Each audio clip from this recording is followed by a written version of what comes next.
Our trip to Mexico used a combination of public buses and private transport to explore the Yucatan Peninsula. Yucatan is at the southeast extreme of Mexico, bordering Guatemala and Belize. Here's our itinerary. We flew into Cancun and transferred to our first location, Playa del Carmen. From there, we travelled to Holbox for a seaside break before going on to our first Mayan site at Chichen Itza. We took a bus from there to Merida. After our stay in Merida, we took a bus to our next destination, Campeche. The final outward leg was to Palenque. We returned to the east coast at Tulum on an overnight bus, and at the end of our stay there, returned to Cancun for our flight home. Red denotes bus journeys and orange private transport. The short orange section at Merida is for a cenote swimming trip, and that at Palenque is for a visit to Mayan ruins and to waterfalls. We arrived at Playa del Carmen in the evening. Playa del Carmen. At dawn the next day, we went to the beach to see sunrise.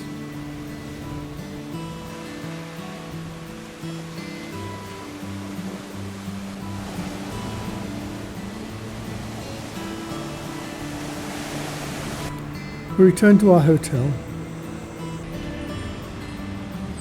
had a leisurely breakfast, and spent the rest of the day relaxing at the beach and in the hotel.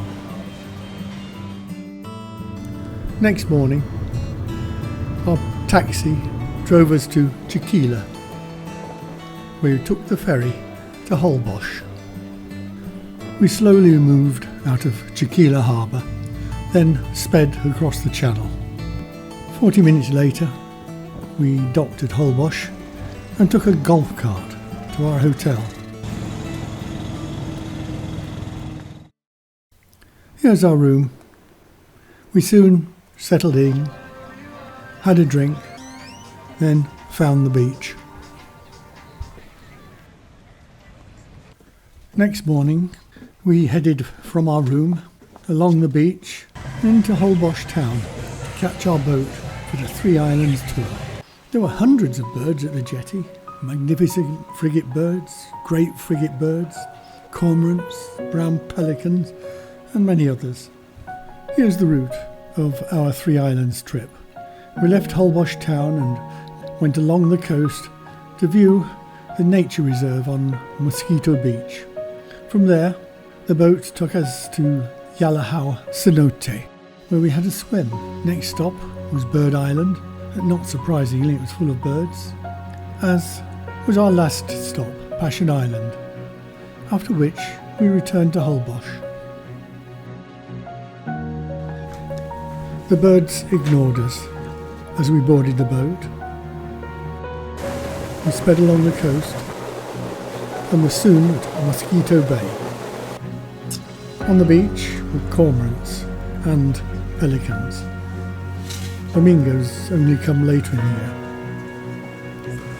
After a couple of minutes, we headed back along the Holbox coast and over to the mainland to disembark for a swim in the Yalahao Cenote. There's a viewing tower beside the cenote. We go up, and this is the view. We change and have a swim.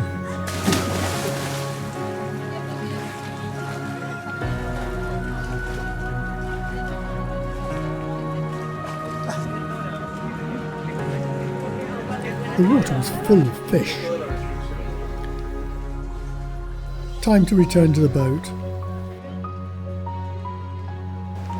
and set off for Bird Island. Close to Bird Island we stop to dolphin watch. At first, the dolphins are elusive, but eventually show themselves.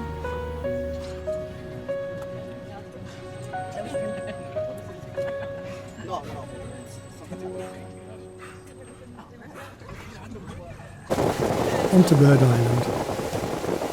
Birds line the beach.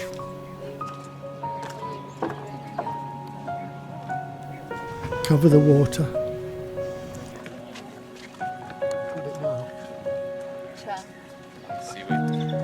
Fill the air.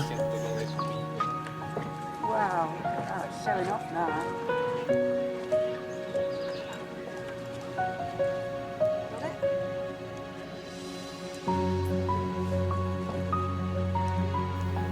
And nest in trees with their young.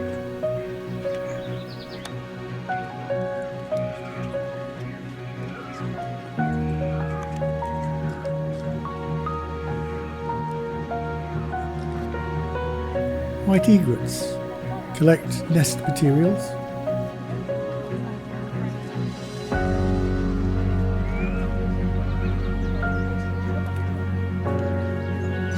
And pose in their nests.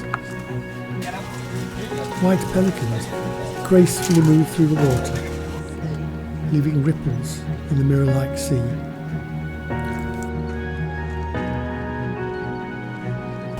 We leave for Passion Island, and a brown pelican escorts us as we go.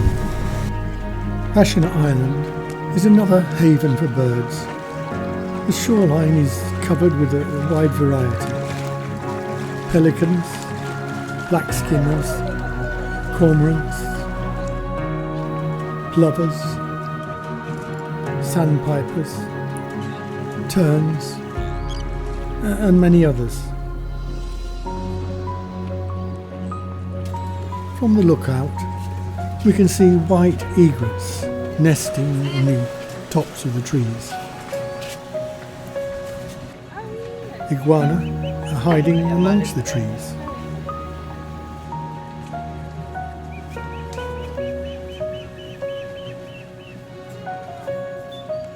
We leave Passion Island for our final stop, Holbox, and the end of the tour. Next morning, we walked along the beach to the edge of the Ballam Nature Reserve. As we left town, we saw this yellow-crowned night heron, a reddish egret. This part of the beach is untouched by tourism. A frigate bird, a willet, a yellow warbler. The edge of the nature reserve. We turn back. Little egrets.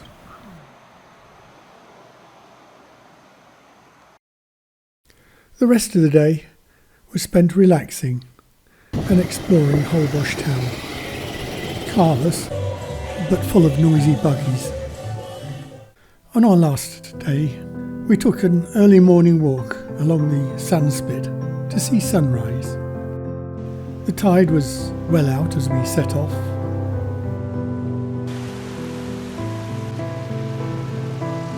Walking along the sandspit. After half an hour, the sun breaks through.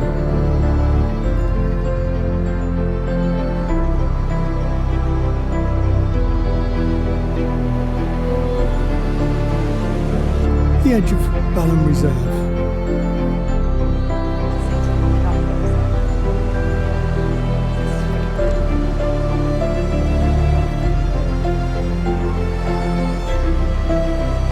The beach is still full of pelicans. The return journey, more birds.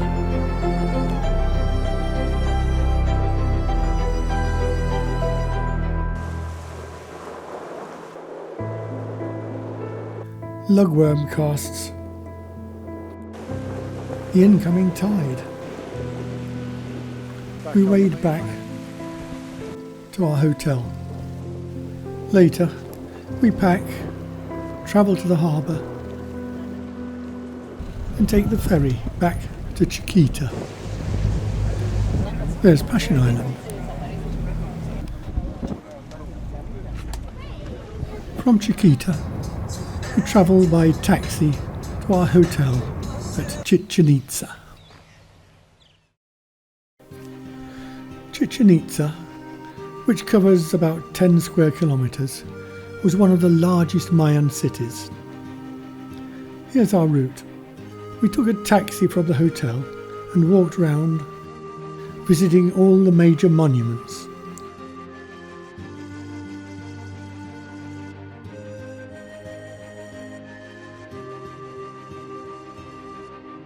Before returning to our hotel. The path from the entrance passes through the boundary walls and into the sacred area. Ahead is the Kukulkan temple. Kukulkan is the serpent deity. The number of steps and terraces is related to the Mayan calendar. At the bottom of the northeast staircase are serpents' heads. At equinoxes, the terrace shadow creates the image of a serpent snaking down the edge of the steps. Next, we head for the Temple of the Jaguar that overlooks the Great Ball Court. As we enter the Ball Court, we see the South Temple. The North Temple's at the other end. On each side wall are serpentine decorated rings. In this ancient ball game, the two teams aim to knock a rubber ball through the opposing ring without using hands or feet. The reward for winners was human sacrifice. The walls are lined with bas-reliefs depicting ball games and mythical creatures and other things. The North Temple. The bas-relief continued on the walls outside.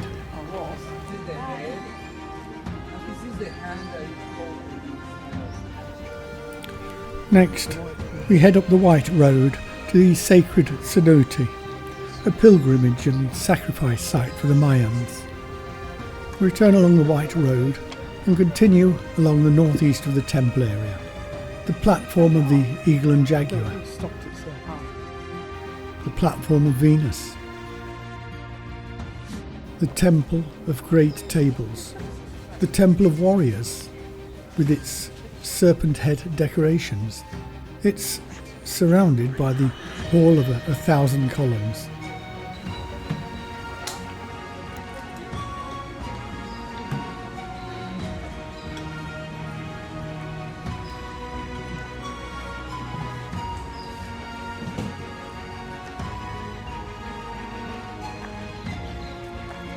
The market. I marvel at this city, created when Britain was in the Dark Ages. All this triumphant architecture, built without wheeled vehicles and without large beasts of burden. It's amazing. Next, we head for the southern complex. Here's the observatory. The Red House, which gets its name from its red walls inside. The nunnery, a name given by the Spanish. Restoration work. The church. The east wing of the nunnery. These richly decorated buildings are some of the oldest in Chichen Itza. We finish our tour by returning to northwest of the site to view the Wall of Skulls. The Wall of Skulls. After which, we leave for our hotel, collect our bags and take the bus to Merida. We arrived in Merida in the late afternoon, then wandered around the town centre, had a meal and settled early, ready for the cenote trip in the morning. Our guide picked us up at 8:30, headed south to Telchaquilo, then east to our first cenote. After a swim, we went to the second one, and then for a meal in Pixia, before returning to Merida. The road past Telchaquilo became narrow, and beyond Pixia was just a dirt track in the jungle. Here's our first cenote. No one else was there. Everything's Our guide explained its formation and how to get into it, and then took a snap of our fellow travellers George and Izzy. After changing, we made our way into the cenote. Here are the steps down. The water was clear and deep. There was the odd fish and other creatures flying around.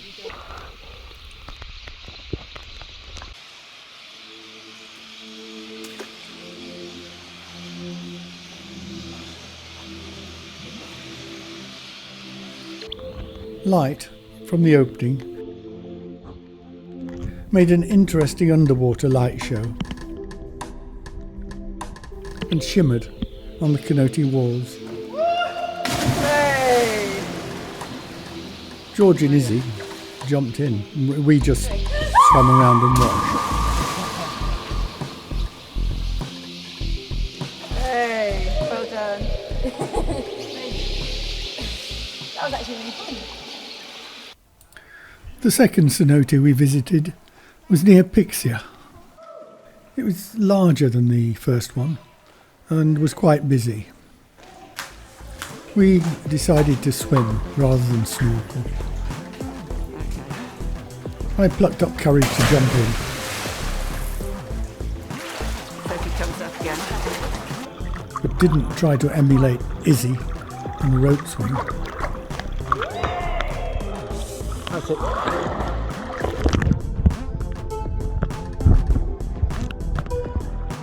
George had to follow that up, but made a less elegant water entry. Oh! The trees above have extended their roots right into the water. After our swim, we stopped in Pixia for a meal, then drove to Telchaquillo and the main highway back to Merida. Next morning we boarded the bus to Campeche. 2.5 hours later we were in Campeche. The seaside town of Campeche is a World Heritage Site. We arrived late morning and went for a walk around the old town to see the Mexican colonial architecture. Later, we walked along the waterfront and in the evening viewed the light and sound fountain show. Our hotel is on Street 12. We head down Street 59, past Street 10 and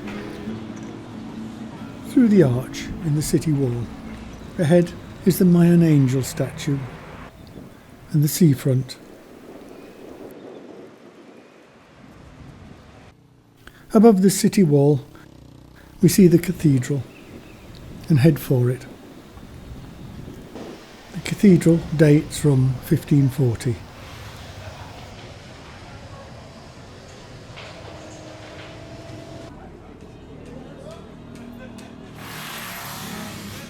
Inside is a quite modest interior for a Catholic church.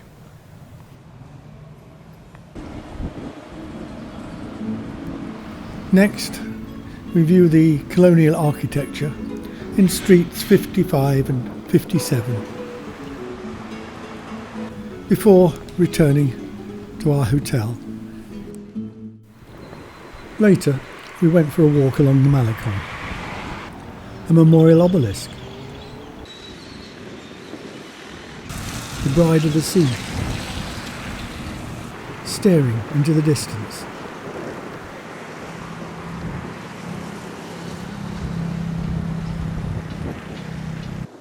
A friar and a conquistador converting the Mayan.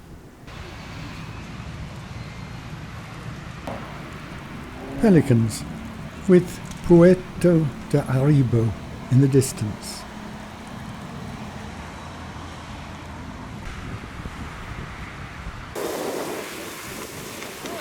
The sun was setting as we returned to the Mayan angel statue. We headed back through the city wall for supper in Street 59 before returning to the Malecon to see the Sound and Light fountain show.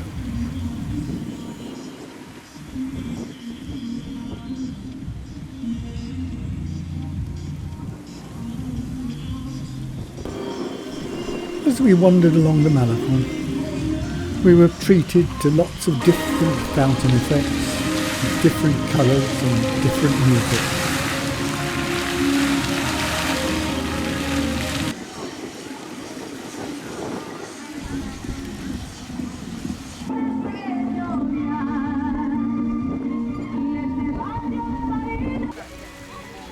It was a lovely end to an interesting day in Campeche.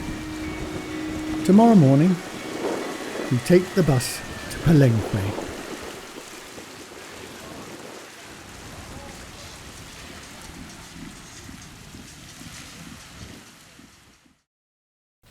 We arrived in Palenque in the late afternoon.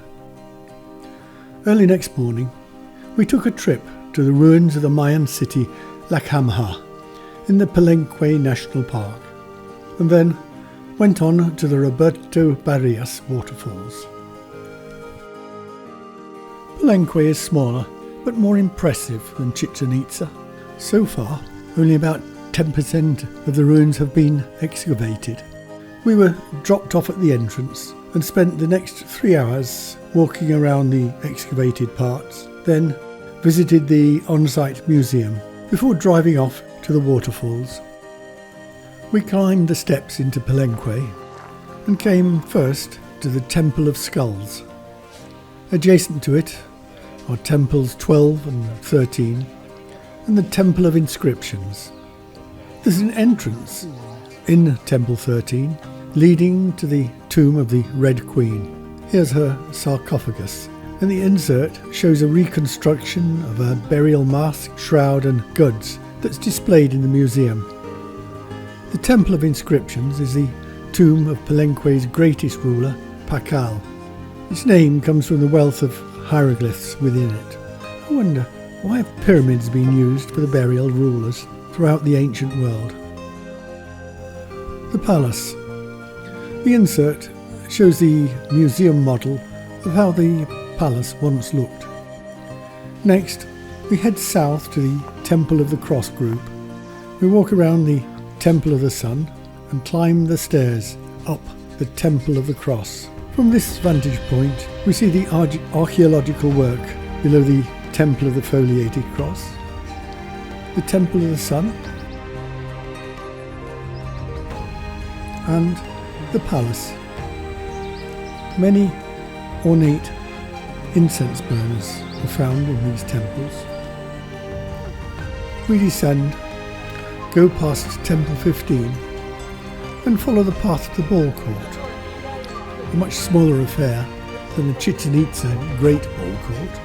Next, we go to the North Group. Here's a room containing sculptures. The Temple of the Count, which we climb up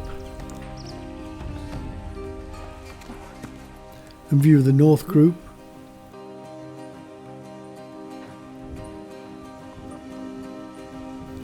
the Ball Court and Temple 10. This temple has resident iguana.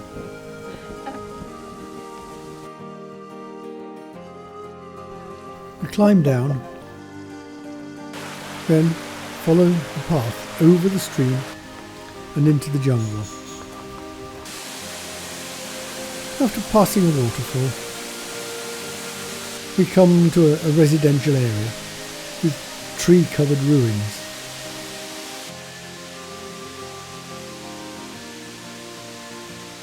Still lost in the jungle. Remnants of 1,500-year-old dwellings. We passed through 3 groups of these buildings before reaching the road back to the museum.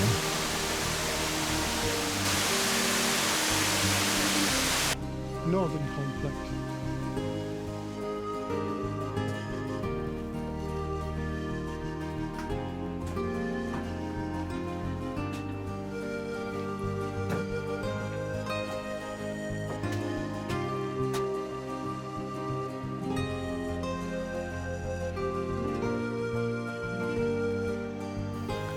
inside the museum, a model of the palace.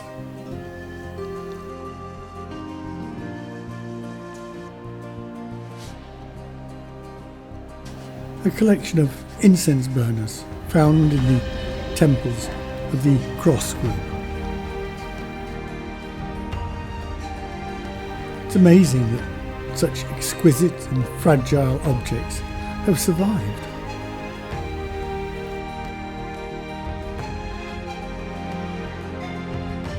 A birdman from a tomb in Group B. The Red Queen with her mask, robe and grave goods. A collection of glyphs from Temple 18. 8th century coloured tablets of the heir to the throne wearing a bird mask. This is from Temple 19. Some uncoloured bas relief panels.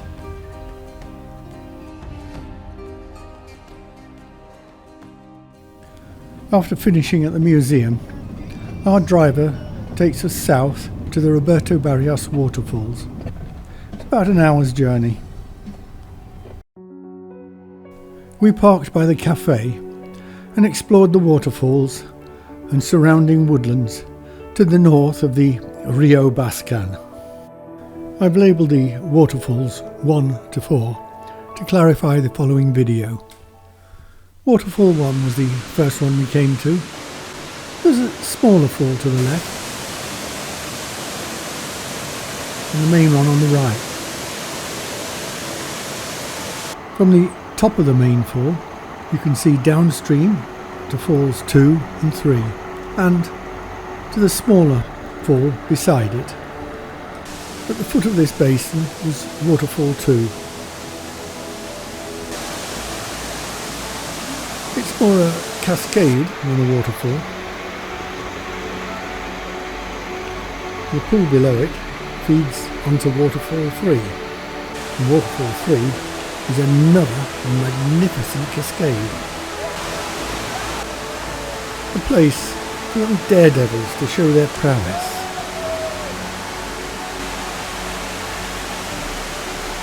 The river below these falls leads to the final waterfall, waterfall 4.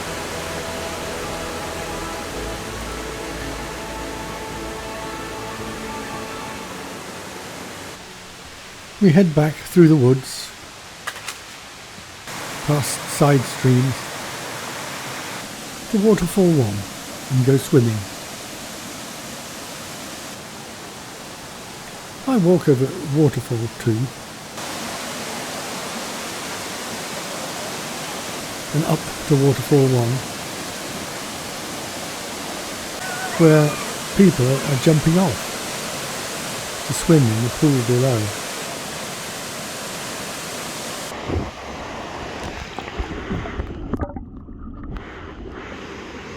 After finishing our swimming, we dried off, ready for our journey back to our hotel and the end of a brilliant day. Next morning, we wandered around Palenque town.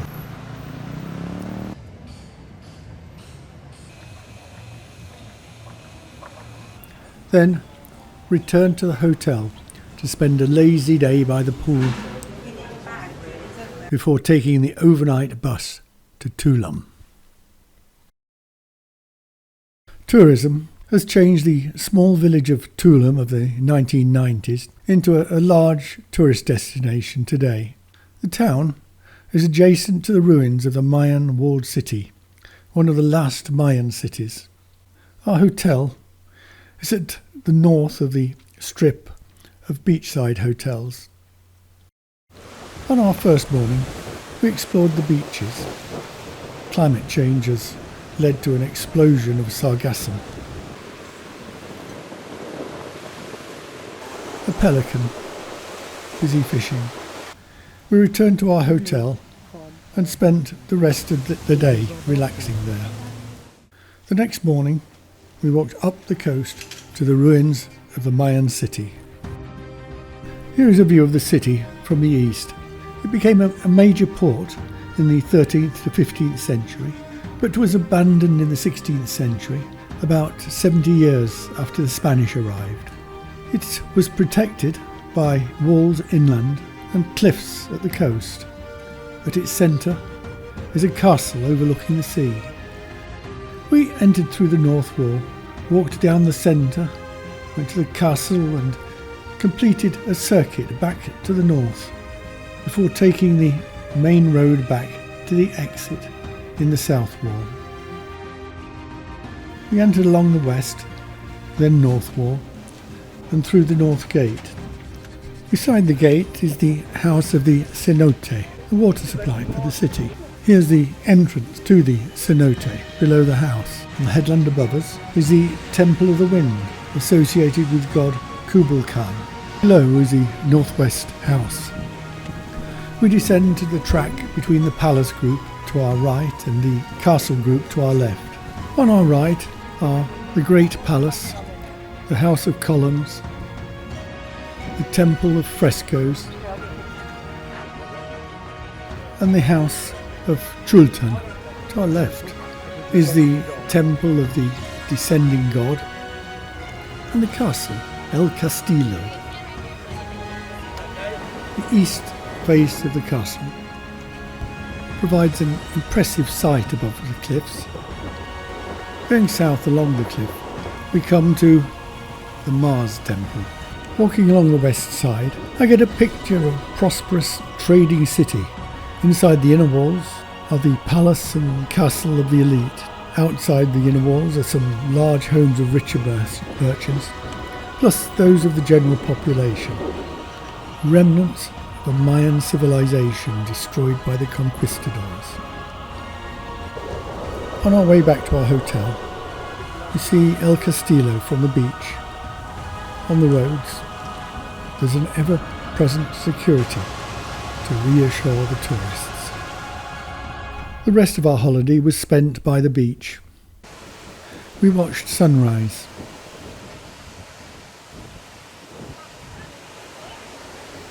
Ate by the beach and explored. Rental bikes had no brakes, so we gave them a miss. We enjoyed the sun and the sea,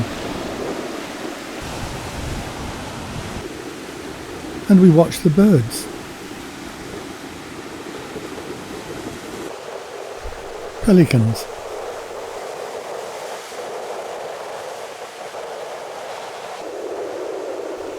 A frigate bird.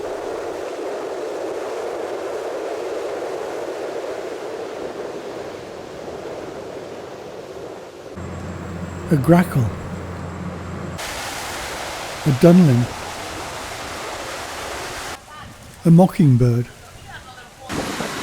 We watched the losing battle with Sargassum.